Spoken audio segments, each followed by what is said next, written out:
Hello students. आज के video में हम सुनेंगे हिंदी साहित्य इतिहास लेखन की पद्धतियाँ। देखो बच्चों, हम पिछले वीडियोस में ये पढ़ चुके हैं कि इतिहास क्या है, यानी कि वो घटनाएं जो घटित हो चुकी हैं उनका विवरण इतिहास है। हिंदी साहित्य के इतिहास का मतलब क्या हुआ कि जितना भी हिंदी साहित्य है प्रारंभ से लेकर अब तक लिखा गया उसके बारे में अध्ययन करना हिंदी साहित्य का इतिहास है। ठीक है। हिंदी साहित्य के इतिहास का आएगा यहाँ पर अत्यंत प्राचीन एवं विस्तृत इतिहास है। डॉक्टर हरदेव बाहरी के शब्दों में हिंदी साहित्य का इतिहास वस्तुतः वैदिक काल से आरंभ होता है। यह कहना ही ठीक होगा कि वैदिक भाषा ही हिंदी है। देखो बच्चों, पहले के समय में जो भाषा थी वह हम जानते हैं कि वो संस्कृत थी। वैदिक काल की जो भाषा थी वो संस्कृत भाषा थी, लेकिन धीरे धीरे वो उसका जो है ना विकास होता गया और हम हिंदी भाषा तक पहुंचते गए। देखिए यहाँ लिखा भी है, इस भाषा का दुर्भाग्य रहा कि युग युग में इसका नाम परिवर्तित होता रहा। संस्कृत भाषा से लेकर हिंदी भाषा तक पहुंचने की जो यात्रा है बच्चों, वो भी बहुत लंबी यात्रा है। और संस्कृत से जो भाषा का विकास हुआ वो कभी प्राकृत, कभी अपभ्रंश और फिर बाद में हिंदी कहलाई। संस्कृत भाषा से विकास होते होते हिंदी भाषा तक पहुंचने में जो समय लगा, बीच बीच में जो उस भाषा का रूप परिवर्तित हुआ उनको भी अलग अलग नाम दिए गए। वो हैं प्राकृत और अपभ्रंश और बाद में हिंदी। इस प्रकार हिंदी भाषा एक सतत यात्रा तय करती हुई साहित्य की भाषा बन गई और फिर धीरे धीरे हिंदी भाषा साहित्य में भी प्रयुक्त होने लगी। हिंदी शब्द का प्रयोग इस भाषा के लिए कब और कहाँ आरंभ हुआ यह कहना अत्यंत कठिन है। अब क्योंकि ये एक विकास की यात्रा थी तो इसमें हम ये कहना, हमारे लिए कहना बड़ा कठिन है कि हिंदी शब्द कब प्रयोग किया गया और हिंदी भाषा का साहित्य कब प्रकाश में आना शुरू हुआ, क्योंकि ये एक निरंतर चलती हुई प्रक्रिया थी। आज के समय में देखा जाए तो हिंदी साहित्य का इतिहास बहुत विशाल है। अब इतिहास चाहे समाज का हो या साहित्य का, उसे लेखन की अनेक प्रक्रियाओं से निकलना पड़ता है।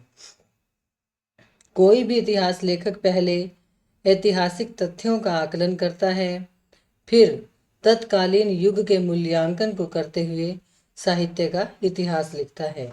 मतलब कि केवल साहित्य की पुस्तकें उठाई और उनका विवरण कर देना उचित नहीं है।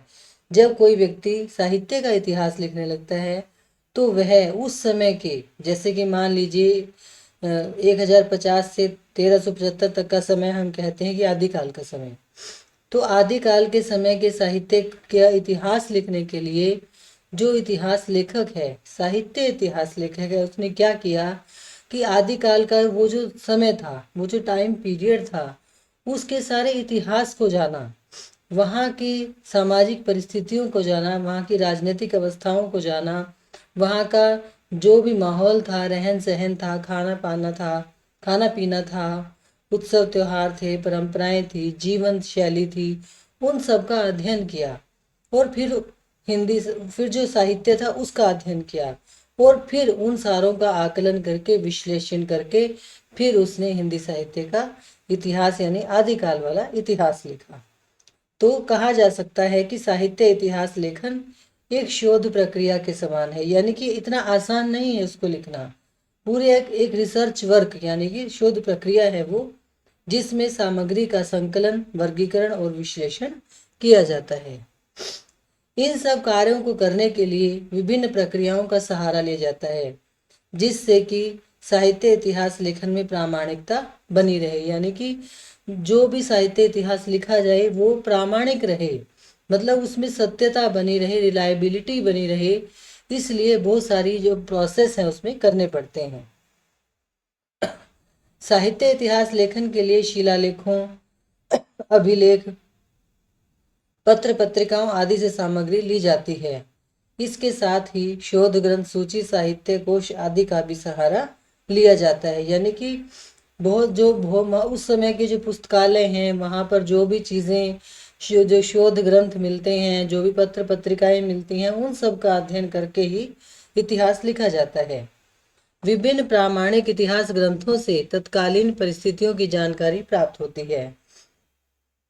विभिन्न स्रोतों से साहित्य इतिहास लेखक तथ्यों को संकलित करके उसे क्रमबद्ध रूप में प्रस्तुत करता है तथा उसे विभिन्न खंडों में बांटकर फिर उसका नामकरण भी करता है। यानी कि अनेक रिसोर्सेज जो स्रोत हैं उनसे वो सामग्री को इकट्ठा करता है, फिर वहाँ से वो उसको इतिहास को लिखता है और उसको एक क्रमबद्धता यानी एक सिमिट्री में उसको रखता है, फिर उसको कालखंडों में बांटता है और फिर उनका नामकरण करता है। जैसे हमने हिंदी साहित्य के इतिहास का काल विभाजन और नामकरण पढ़ा है पहले, उसमें आप ये समझते हैं कि कालखंडों में कैसे इतिहास को बांटा गया, फिर कौन कौन से कालखंडों के क्या क्या नाम दिए गए।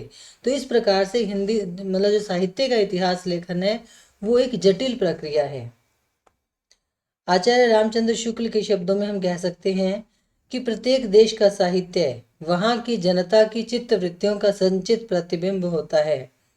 अब यह निश्चित है कि जनता की चित्तवृत्ति के परिवर्तन के साथ साथ साहित्य के रूप में भी परिवर्तन होता चला जाता है। यानी कि जैसे जैसे जनता के जीवन में परिवर्तन आता है वैसे वैसे साहित्य में भी परिवर्तन आता जाता है।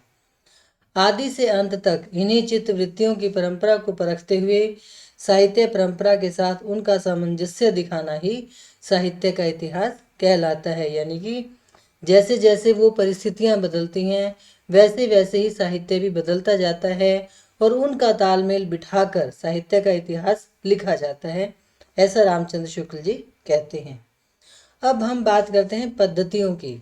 हिंदी साहित्य इतिहास लेखन की विभिन्न पद्धतियां साहित्यकारों द्वारा अपनाई जाती हैं, जिनमें से मुख्य 5 हैं। कोई भी काम को करने की अनेक पद्धतियां होती हैं। कोई व्यक्ति किसी पद्धति से यानी किसी तरीके से काम करता है, कोई दूसरे से।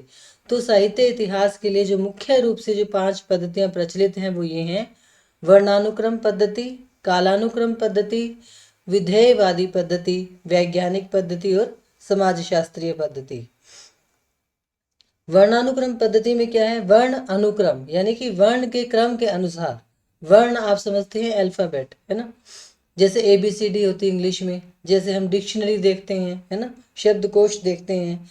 तो हिंदी का जो वर्ण क्रम है क ख ग घ उसके अनुसार, ठीक है ना, इस पद्धति के अनुसार लेखकों व कवियों का परिचय वर्णमाला के क्रमानुसार दिया जाता है। यानी कि जैसे कि क वर्ण से जिन साहित्यकारों का नाम शुरू होगा उन्हें पहले रखा जाएगा और इसी प्रकार वर्णमाला में आगे जो वर्ण होगा उसी वर्ण के नाम वाले साहित्यकारों को अगला स्थान दिया जाएगा।